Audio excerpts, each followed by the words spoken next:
cantidad demandada sea hecha incidente con posterioridad de la sentencia, adjuntamos al presente memorial documentación que acredita los gastos efectuados. Para efectos de la condena del pago de perjuicios, desde ya yo, el señor, indico que mis ingresos mensuales son de la cantidad que debe multiplicarse por el mes y medio que me había imposibilitado para el trabajo. Por todo lo antes expuesto, resulta que los demandantes nos fueron causados daños y perjuicios originados por un accidente de tránsito producido por entera responsabilidad del señor fulano, resultando responsable solidariamente la entidad demandada de todo lo dispuesto por el artículo 1651 del Código Civil, que es el que establece la responsabilidad solidaria del propietario del medio de transporte. Lo que hace que, de conformidad con el artículo 1357 del mismo código, que es el que establece la solidaridad, y que ante la existencia de una obligación solidaria, yo puedo plantear la reclamación en contra de A si quiero, de B si quiero, o de A y B al mismo tiempo, a mi elección. La parte actora está facultada para plantear la demanda contra ambos responsables a la vez o contra cualquiera de ellos, tal como lo hacemos por medio del presente memorial. Entonces, en este caso, pues obviamente supondríamos, no necesariamente así, pero la lógica nos diría que tendrá más posibilidades o más recursos económicos la sociedad como tal que el señor que era el piloto del taxi. ¿Para qué me interesa estar discutiendo un proceso con él y estarme complicando con más demandados? Discuto el proceso solo en contra de la sociedad. Además, nos sirve esto de acá para ejemplificar lo que les decía en su momento, que uno no termina de narrar los hechos, corta y se acabó y vamos a lo siguiente, que sería el fundamento de derecho o las pruebas, como ustedes quieran, sino que tengo que tener un parrafito de cierre. Entonces, retomando esto, por lo antes expuesto, nos fueron causados los daños y perjuicios. De conformidad con estas normas, los podemos reclamar en contra de esta sociedad. Entonces, lo hacemos a través del presente memorial. No es algo demasiado complicado, pero sí es muy importante que exista un parrafito de cierre en cuanto a los hechos. ¿Dudas? Sí. ¿Es necesario citar el artículo, o sea, como fundamento de derecho dentro de la narración, o puede obviarse eso y dejarse únicamente para el fundamento de derecho? Ahí es una pura cuestión de estilo, porque digamos, usted podría,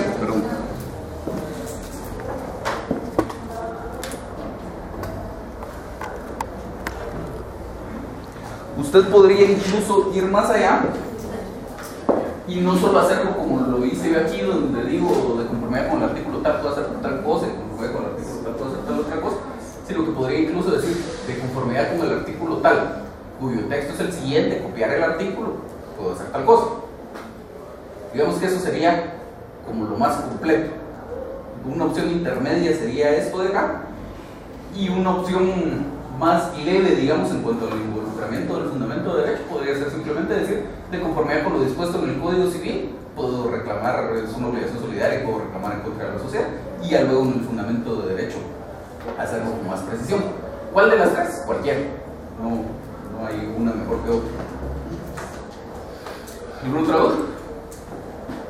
Bueno, entonces, ahí estaríamos con los hechos. Luego veríamos el fundamento de derecho. Aquí viene nuevamente una cuestión de estilo, y es si voy a incluir primero el fundamento de derecho o las pruebas. Obviamente los hechos iban primero, pero después de los hechos, si continúo con el fundamento de derecho por las pruebas, es una pura cuestión de estilo. El Código Procesal Civil y Mercantil, de hecho, el orden en que los tiene es los hechos en que se funden, las pruebas que van a rendirse, los fundamentos de derecho y la petición. El orden del Código Procesal Civil y Mercantil es al revés. Y yo acostumbro más a hacerlo de esta forma, pero cualquiera de las dos es válida. ¿Por qué cualquiera de las dos es válida? Esos hechos no están solos en el contexto de la demanda. Los hechos tienen íntima vinculación tanto con las pruebas como con el fundamento de derecho. Con las pruebas, ¿por qué? Porque las pruebas van a servir precisamente, valga la redundancia, para probar esos hechos, para acreditar la existencia de esos hechos. Y el fundamento de derecho, la idea es, como les decía en algún momento, la idea que está detrás de todo el planteamiento de una demanda es que yo digo, señor juez, ocurrieron esos hechos se los voy a probar con estos medios de prueba, y al haber ocurrido esos hechos de conformidad con esta norma jurídica, yo tengo derecho a plantearle esa petición. Entonces, el fundamento de derecho es lo que me da, incluso el mismo nombre lo dice, el fundamento, lo que me da el sustento jurídico para poder plantear esa pretensión que voy a plantear más adelante. O sea, como les decía en su momento, yo no puedo plantear una demanda simplemente porque se me ocurre, yo siempre tengo que tener un fundamento jurídico para esos efectos. Puede ser muy próximo a los hechos, o puede ser una cuestión más general, pero siempre tengo que tener un fundamento de derecho. Entonces, la idea con el fundamento de derecho es hacer esa vinculación entre lo que pasó en este caso concreto con lo que en un plano puramente teórico estableció la norma jurídica. Entonces, pues puede ser primero el fundamento de derecho y después las pruebas, o al revés, como ustedes quieran. Entonces, en el fundamento de derecho lo encontramos igual en estas dos normas. El artículo 61 del Código Procesal Civil y Mercantil dice: solo un cuarto, fundamento de derecho en que se apoya la solicitud citando las leyes respectivas. Y el 106 pues habla simplemente de los fundamentos de derecho. Como les decía en algún momento, lo importante del fundamento de derecho no es copiar normas jurídicas. Las normas jurídicas ahí están en la ley y de conformidad con el principio de libre no incuria, se supone que pues las conoce. Entonces, lo importante pues es un fundamento de derecho que fuera solo copia de unas normas jurídicas, es puro relleno, no sirve de nada. Se usan ese tipo de fundamentos de derecho cuando uno presenta un memorial muy sencillito, pero de los más sencillitos que a ustedes se les puede ocurrir. Si voy a pedir que se abra prueba del proceso, por ejemplo, entonces digo, conforme con el artículo 123 del código, se abra prueba por 30 días y se acabó, ahí no hay algo que explicar. Pero si es en una demanda, una contestación de demanda, en el planteamiento de un incidente, en la evacuación de audiencia de un incidente, en todos esos casos son fundamentos de derecho, donde simplemente estén copiadas normas jurídicas, casi que mejor no tuviera fundamento de derecho. La idea en realidad del fundamento de derecho es hacer lo que se llama la subsunción del caso concreto en la norma jurídica, es decir, explicarle al juez cómo, a mi criterio, estos hechos que ya le conté encuadran en el supuesto de hecho de la norma jurídica y que por lo tanto me habilitan a pedir que se aplique la consecuencia establecida en esta norma jurídica.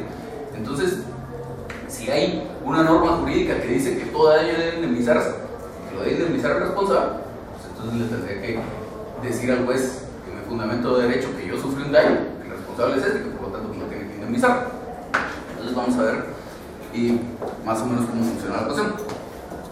Como les decía, muchas veces uno va involucrando de una vez su fundamento de derecho en la narración de los hechos. Y como hablaba aquí con su compañera, podría ser un involucramiento muy fuerte, de tal manera que prácticamente yo tenga ya desarrollado todo mi fundamento de derecho en el apartado de hechos. Y por lo tanto, ya en el apartado propiamente dicho de fundamento de derecho, yo podría citar 1 o 2 artículos y decir que todos los demás ya los cité en el apartado de hechos. Y ahí está bien, porque ya en el apartado de hechos hice esa subsunción. Aquí no se hizo tan así. Yo de hecho se acostumbra a hacerlo más de esa primera forma, hacerlo bien detallado la explicación del fundamento de derecho dentro de los hechos. Este tema es bastante viejo. Entonces está mencionado de alguna forma algunos aspectos del fundamento de derecho, pero no tanto. Entonces fue una de las razones precisamente por las que escogí esta demanda, porque entonces sí está explicado de alguna forma cuál es el fundamento de derecho.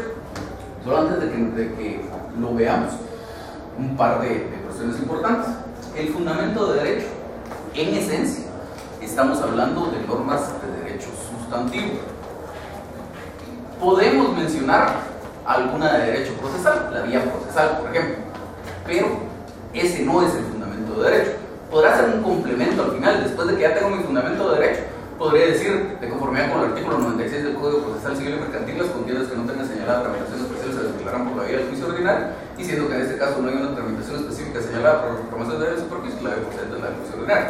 Pero eso es todo lo que podría decir de normas procesales. Ese no es mi fundamento de derecho. El fundamento de derecho son todas las normas que hablan de los daños, de los perjuicios, del resarcimiento de los daños, cómo se determinan. Eso es el fundamento de derecho. Y luego, el fundamento de derecho, dependiendo del caso, no se trata de hacer un rosario de todos los artículos que a ustedes se les pudiera ocurrir que más o menos tienen alguna vinculación relativamente cercana o distante con el caso. Se trata de lo que de verdad le da pie al planteamiento de esta demanda. En algunos casos son bastantes artículos, en este caso por la naturaleza de la reclamación que se está haciendo, se citan más o menos bastantes artículos. En algunos casos es uno o dos artículos, simplemente el fundamento de derecho es el sustento claro y concreto de la pretensión que ustedes están planteando. Por eso es que dice el artículo 106 del Código que esos 4 requisitos de la demanda deben establecerse con claridad y precisión. No irnos por las ramas a citar 20 o 30 artículos que tiene el capítulo relativo a los daños y a los perjuicios en el Código Civil y citar a lo mejor que si la responsabilidad que tienen los padres por los daños que causan sus hijos menores de edad, cuando no es eso lo que se está reclamando aquí, por ejemplo. ¿Sí? En el caso donde en la exposición de los hechos se hace una redacción ya, lo que usted platicaba, de que se van comentando las normas, los derechos que fueron violentados y desarrollándolo, en el fundamento de derecho no es necesario ponerlo nuevamente, sino, copiar el artículo nuevamente, sino únicamente yo he visto que ponen en el fundamento de derecho, por ejemplo, un artículo más de trámite ya cuando se ha sido desarrollado en el derecho, está bien. O sea, no se tiene que copiar el artículo nuevamente en el que ya se desarrolló. No es necesario. Yo cuando lo hago así, cuando detallo mucho en el apartado de hechos, simplemente pongo algún artículo que me haya hecho falta, digamos, que no mencioné en el apartado de hechos, y luego digo que los demás artículos ya fueron mencionados en el apartado de hechos, y en ese apartado de hechos ya se mencionó o ya se indicó cómo se aplica en el caso concreto. Entonces, diríamos aquí el artículo 1434 del Código Civil define lo que son los daños y los perjuicios al decir, ya está copiado ahí el artículo. Importante aquí, aunque casi todos acostumbramos a copiar los artículos para que vean cómo la copia del artículo al final de cuentas no es lo importante. Aunque casi todos acostumbramos a copiar así artículos, ya sea que lo copiamos aquí o en el apartado de hechos, como ustedes quieran, pero casi todos lo acostumbramos a copiar. Hay algunos que ni siquiera copian el artículo, sino lo parafrasean. Hay algunos que incluso que es pura cuestión de estilo. A mí no mucho me gusta esto que les voy a decir a continuación, pero igual es cuestión de estilo y es aceptable. Hay algunos que incluso parafrasean 5 o 6 artículos seguidos y luego entre paréntesis dicen artículos 21, 25, 30 y 50 del Código Civil, por ejemplo. Y ese es su estilo y está bien. Pero lo que les quería subrayar aquí es lo importante no es la copia del artículo, aunque se hace. Lo importante es lo que viene después. Entonces dice los daños que consisten en las pérdidas que el acreedor sufre en su patrimonio y los perjuicios que son las ganancias lícitas que deja de percibir. Esto es lo que les decía, como la ley hace la separación de qué son daños y qué son perjuicios. Deben ser consecuencia inmediata y directa de la contravención, ya sea que se hayan causado o que necesariamente deben causarse. Y aquí viene ya la subsunción. En el presente caso, yo, fulano, he sufrido pérdidas en mi patrimonio consistentes en graves daños en el vehículo que era de mi propiedad identificado en esta demanda, así también los gastos que he efectuado por las curaciones mías y de mi familia, y los gastos en que he debido incurrir por honorarios de abogado para dilucidar mi situación jurídica en consecuencia del hecho de tránsito, así como perjuicios consistentes en las ganancias ilícitas que dejaré de percibir debido a mi imposibilidad para el trabajo, a razón de tanto durante el mes y medio que no pude laborar.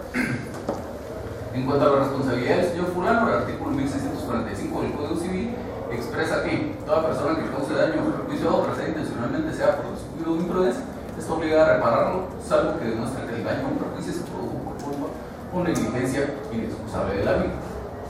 El artículo 1648 del mismo código establece que la culpa se presume, pero esta presunción admite prueba contraria. El perjudicado solo está obligado a probar el daño o perjuicio sufrido. Y el artículo 1424 del mismo cuerpo legal establece que la culpa consiste en una acción o omisión perjudicial a otro, en que se incurre por ignorancia, impericia o negligencia, pero sin propósito de dañar. Ahí tenemos 3 artículos copiados uno a continuación del otro, están muy íntimamente ligados, y luego viene la subsunción en cuanto a los 3. En el presente caso de los hechos expuestos en esta demanda, queda plenamente establecido que A. El día 20 de julio del año 2002 provocó un hecho de tránsito. B. A consecuencia de este hecho de tránsito, yo fulano sufrí daños consistentes en el impacto sobre el vehículo que era de mi propiedad, los gastos de mi curación y la de mi familia, así como los honorarios profesionales del abogado que nos auxilió, dentro del proceso penal y las lesiones sufridas, los perjuicios consistentes en las ganancias lícitas que dejé de percibir debido a mi condición resultante del hecho de tránsito. D. A consecuencia del hecho de tránsito, los demás demandantes sufrimos daños consistentes en las lesiones corporales que nos fueron causadas. E. Ninguno de los demandantes tuvo la culpa en el hecho de tránsito. F. El hecho de tránsito fue causado por culpa del señor fulano, ya que si bien es dable estimar que no tuvo la intención de dañar, también lo es que el hecho de tránsito se causó por su impericia y negligencia al conducir, especialmente al haber actuado en abierta contradicción a las leyes y reglamentos de tránsito, conduciendo en sentido contrario de la vía e ignorando un alto en el crucero en donde se produjo la colisión. F, como se expresa en el párrafo siguiente, la entidad tal es solidariamente responsable por el señor fulano por la representación del hecho de tránsito.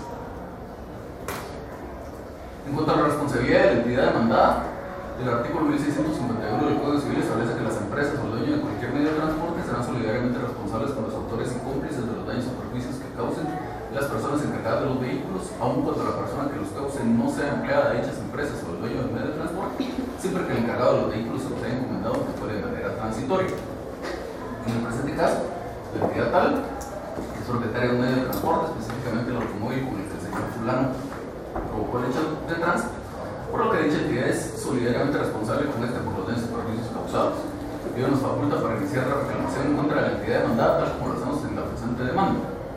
Al tenor del artículo 1357 del Código Civil, que dispone que el acreedor puede dirigirse contra cualquiera de los deudores solidarios o contra todos ellos simultáneamente.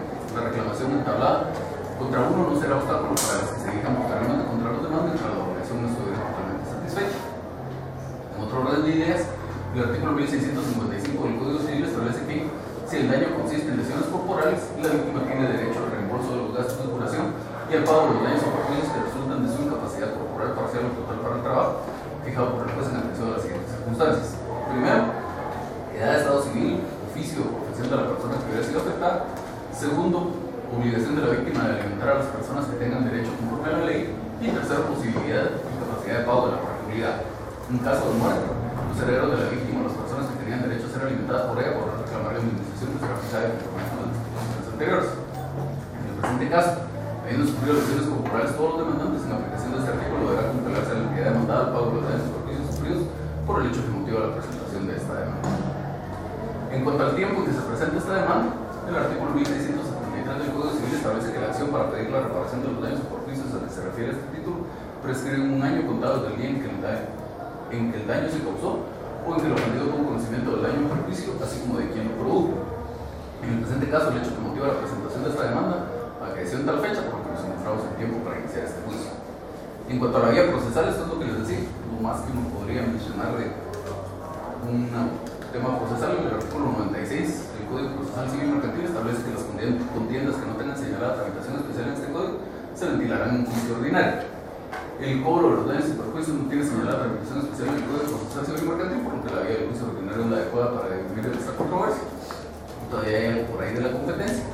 Finalmente, en cuanto a la competencia del juez, el artículo 16 del Código Procesal Civil Mercantil establece que en las demandas sobre reparación de daños es juez competente el del lugar en donde se hubieran causado.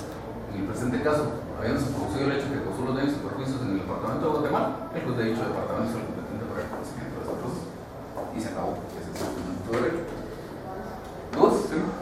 Los artículos se pueden citar solo su parte conducente, creo que sí. O sea, como en el 1655 que puso en caso de muerte. No... Esa parte la podríamos haber omitido. Sí. ¿Y cómo se ponen 3 puntos? Puntos sucesivos, pero tiene que anunciar que es solo al que es solo la parte conducente. Entonces ustedes, el artículo 1655 del Código Civil establece en su parte conducente. Copia lo que le sirve, puntos suspensivos. Que sea antes o después. Exacto. En este caso, como es la última parte, lo que no le sirve, lo pondría al final. Pero digamos, Si fuera al revés, si usted estuviera reclamando, la reclamación estuviera causada porque la persona efectivamente falleció, bueno, ahí de todos modos le sirve la primera parte, pero digamos que fuera un caso en el que solo le sirve el segundo parte, entonces puntos suspensivos, copia el segundo parte. ¿Más dudas? ¿No? ¿Todos claros con el fundamento de derecho? Sigamos entonces. Pruebas. Y de los 4 requisitos de la demanda, les decía en alguna oportunidad que es el único que es requisito propio de la demanda, mejor dicho, que es requisito exclusivo de la demanda, salud. Exclusivo de la demanda, haciendo una comparación con el artículo 61 del Código Procesal Civil y Mercantil. Porque el artículo 106 nos establece 4 requisitos para la demanda: hechos, fundamento de derecho, pruebas y petición. Los hechos, el fundamento de derecho y la petición están mencionados también en el artículo 61 del Código. Las pruebas solo están mencionadas aquí en el artículo 106. Y es que las pruebas no necesariamente van a formar parte de cualquier solicitud. Lo que pasa con el artículo 61 del Código es que establece los artículos de toda primera solicitud. Y como les decía cuando empezábamos a hablar de este tema de la demanda, siempre van a ser aplicables a la demanda porque la demanda siempre es la primera solicitud que presenta el actor. Pero en cuanto al demandado, no necesariamente, porque pudo haber presentado antes excepciones previas, pudo haber presentado una nulidad, o a lo mejor presentó solo un memorial señalando lugar para recibir notificaciones, o estaba arraigado y compareció el mandatario a pedir que le levantaran el arraigo, etc. Entonces, en muchos de esos casos, supongamos que fue este último supuesto, el mandatario compareció a pedir que le levantaran el arraigo a su mandante. En ese caso no hay pruebas, entonces por eso es que no está esto establecido como un requisito general de cualquier solicitud, sino para el caso de la demanda. Por supuesto, vamos a ver más adelante que la contestación de la demanda debe cumplir con los mismos requisitos de la demanda. Y si vamos a la ley de los organismos judiciales, que también vamos a ver más adelante cuál es el procedimiento de los incidentes, pero la ley de los organismos judiciales dice que si el incidente se refiere a cuestiones de hecho, hay que ofrecer las pruebas al promover el incidente o al evacuar la audiencia. Entonces, básicamente esos 4 casos son los casos en los que nosotros de verdad tenemos que ofrecer pruebas: en la demanda, en su contestación, promover un incidente o evacuar una audiencia, porque son los casos en los que hay un periodo de prueba. Cuando no hay un ofrecimiento de pruebas, es precisamente un anuncio que le estoy haciendo al juez de: señor juez, cuando llegue el periodo de prueba yo voy a querer que se diligencien estos medios de prueba. Entonces, obviamente, si no va a haber periodo de prueba, pues no tiene que haber un ofrecimiento de medios de prueba en estricto sentido, porque hay muchos casos en los que, aunque no vaya a existir un periodo de prueba, yo sí de alguna forma le acompaño, no medios de prueba, porque no va a haber periodo de prueba, pero le acompaño elementos de convicción, si ustedes quieren, al juez, para convencerlo de que aquello que yo le voy a solicitar es procedente. Por ejemplo, algo que vimos muy brevemente hace un par de clases. El Código Procesal Civil y Mercantil, cuando regula la reducción del embargo en el artículo 310, dice: a instancia del deudor o un de oficio, cuando el valor de los bienes embargados fuera superior al importe de los créditos y de las cosas, el juez, oyendo por 2 días a las partes, podrá disponer la reducción del embargo sin que obstaculice el curso de ejecución. Es algo que el juez resuelve, simplemente recibe mi solicitud, le da una audiencia por 2 días a la otra parte y resuelve. No hay un periodo de prueba. Entonces, en estricto sentido, en un caso como ese, que no es una demanda, no es una contestación, no estoy promoviendo un incidente, le estoy evacuando audiencia, yo no estoy obligado, digamos, a ofrecer pruebas. Pero si simplemente le digo al juez: mire señor juez, fíjese que los embargos son muchos y quiero que me los reduzca, es muy probable que me deniegue la solicitud, porque no le estoy acreditando de forma alguna que efectivamente el embargo resulta muy oneroso en relación con la obligación que se está reclamando. En cambio, si yo le acompaña avalúos de los bienes, por ejemplo, entonces va a ser otra historia. Entonces, en casos como esos, lo recomendable es que yo sí tuviera un apartado que se titule pruebas, y antes de enumerar le incluya un parrafito donde más o menos le diga, aunque en el presente caso, por la naturaleza de la gestión que estoy planteando, no existirá un periodo de prueba, como elementos de convicción le acompaña al señor juez los siguientes documentos y le detalla ahí todo el montón de valores que puede acompañar. Entonces, retomando el requisito de las pruebas ya como requisito propio de la demanda, decíamos aquí que está esto regulado en los artículos 106 y 107 del Código. Y vean ustedes todas estas palabritas que acompañan a los requisitos, por lo menos en esta parte de los requisitos propios de la demanda.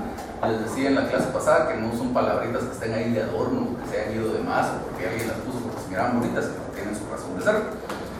El artículo 106 del Código respecto a las pruebas dice las pruebas que van a rendirse. O sea, no cualquier medio de prueba que a mí se me ocurra, sino las pruebas que van a rendirse. ¿Qué quiere decir esto a contrario, Celso? Que las pruebas que no se van a rendir no tengo por qué ofrecerlas. Es antitécnico. El artículo, ¿sí? Mucha gente ofrece todas las pruebas. Exactamente, a eso es a lo que voy. El artículo 128 del Código establece, son medios de prueba y enumera 7. Y hay algunos que acostumbran ofrecer los 7 medios de prueba y dicen, es que de repente ahí en el camino me puede servir alguno de los otros y mejor que sobre y no que falte. Eso al final de cuentas lo que evidencia es que no se ha hecho un adecuado análisis antes de redactar la demanda. Recuerdan ustedes que cuando veíamos los aspectos que hay que analizar antes de redactar la demanda, una de las cosas que decíamos es con qué lo prueba. Los requisitos estos propios de la demanda, hechos, fundamento de derecho, pruebas y petición, esos 4 requisitos, más la determinación de los sujetos, es decir, la indicación concreta de quién soy yo como demandante y a quién estoy demandando, son cuestiones de trascendental importancia en el proceso. De eso depende el éxito o el fracaso, en buena medida por lo menos, depende del éxito o el fracaso que mi demanda vaya a tener en el futuro. Entonces, hay muchos que descuidan este tema de las pruebas, y entonces que las pruebas, pues es requisito legal y ahí vamos a ofrecer unas pruebas, pero no hacen un adecuado análisis en cuanto a, para empezar, qué hechos son los que voy a tener que probar. Cuando yo presento una demanda, yo tengo que partir del supuesto de que voy a verme en la carga de probar todos y cada uno de los hechos que yo haya expuesto en esa demanda. Todos, hasta lo que a cualquiera le pudiera parecer más lógico. ¿Por qué? Si el demandado contesta la demanda, pudiera ser que el demandado diga, nada de eso que este señor dice es cierto. O pudiera ser que el demandado diga, pues sí, es cierto que, por ejemplo, mi representada, que en este caso de esta sociedad, es propietaria de esta empresa de taxis, y es cierto que este señor manejaba el taxi, etcétera, etcétera, pero no son ciertos algunos de esos hechos. Y entonces, pues obviamente, en ese supuesto voy a tener que probar solo los hechos controvertidos. Pero pudiera ser, por ejemplo, como decíamos, que niegue todos los hechos, o que no conteste la demanda. Y por lo tanto, el juicio se tenga que seguir en su rebeldía, y en ese supuesto todos los hechos se vuelven controvertidos, de tal forma que yo voy a tener que probar todos y cada uno de los hechos, hasta que si en ese lugar hay alguna indicación en cuanto a quién lleva la vía, que si de verdad llevaba yo la vía en ese lugar o no, que si de verdad el que va de oriente a occidente va en contra de la vía o va en el sentido de la vía, todo lo voy a tener que probar. Y desde el momento en que yo me voy a sentar a redactar una demanda, pues voy a decir, pues los hechos que me interesan narrar son estos. Este hecho, ¿con qué lo puedo probar? Bueno, pues la propiedad del vehículo, tengo el título de propiedad del vehículo. ahí vamos. Que soy padre de estos menores de edad, vamos a pedir una certificación de partida de nacimiento de cada uno de los menores. Que si cómo va la vía en esas calles, pues vamos a pedir un informe, cuando llegue el momento le vamos a pedir un informe a la autoridad de tránsito del lugar, y así nos vamos con cada uno de los hechos. Entonces, de tal manera que yo cuando estoy redactando la demanda, ya sé o ya debo saber cada uno de los hechos con que lo voy a probar. Entonces no debe haber ese de por si acaso me sirve.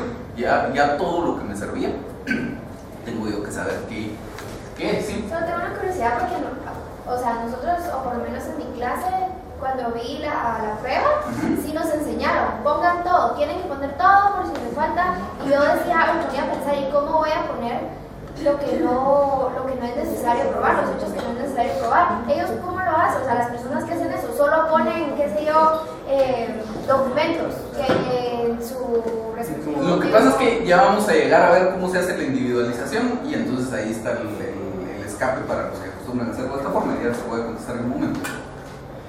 Entonces, la idea con las pruebas es básicamente, no me prende la luz ahí atrás, por favor.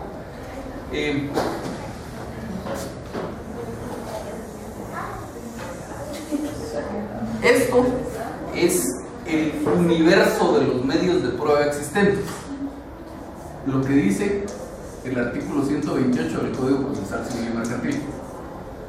Ahí están los 7 medios de prueba y las distintas modalidades que hay dentro de esos: la declaración de las partes, la declaración de testigos, los documentos, todo. Ahí está todo.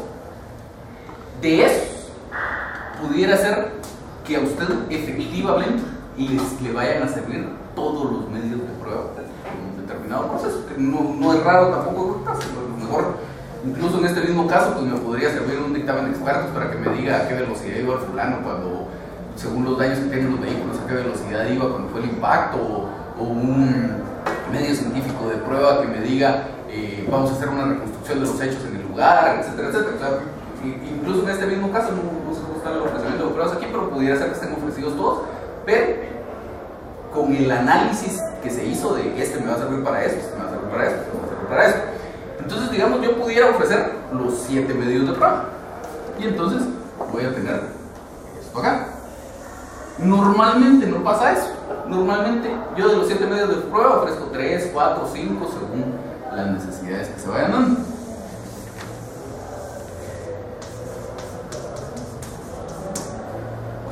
De esos que ofrecí, pudiera ser que llegado el momento yo voy a querer que se diligencien todos los medios de prueba. Entonces, si voy a querer que se diligencien todos los medios de prueba, pues obviamente los voy a proponer todos. Pero pudiera ser que algunos ya no me interesen, porque a lo mejor el demandado contestó la demanda y reconoció alguno de esos hechos. Pudiera ser que el demandado contesta la demanda y diga, bueno, sí, yo soy propietario de ese vehículo, ya no necesito probar que es propietario del vehículo. Entonces, si esto lo pensaba probar con un informe, por ejemplo, que le iba a pedir al registro fiscal de vehículos de la Superintendencia de Administración Tributaria, ya no lo pido, porque ya no es necesario. Entonces, yo pudiera pedir el diligenciamiento de todos los que ofrecí, o pudiera pedir el diligenciamiento solo de algunos, que es la proposición. De todos esos que yo propuse, pudiera ser que el juez me admita todos los medios de prueba, es decir, me diga, sí, le vamos a diligenciar todos los medios de prueba porque están todos ofrecidos, todos fueron conducentes, etcétera, etcétera. O pudiera ser que el juez me diga, mire, ese es su reconocimiento judicial que está pidiendo, si es con el objeto de entorpecer la marcha regular del proceso, entonces ese no se lo admite.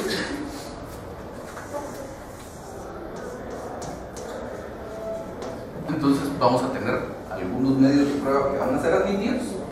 Obviamente de esos que sean admitidos, sí todos van a ser diligenciados. Bueno, incluso por alguna eventualidad procesal pudiera ser que no. A lo mejor el juez sí me admite la declaración de testigos, pero resulta que el testigo no llegó, yo pido que lo citen otra vez y por alguna razón nunca se puede llevar a cabo la declaración del testigo. Entonces, vamos a tener el diligenciamiento de esos medios de prueba.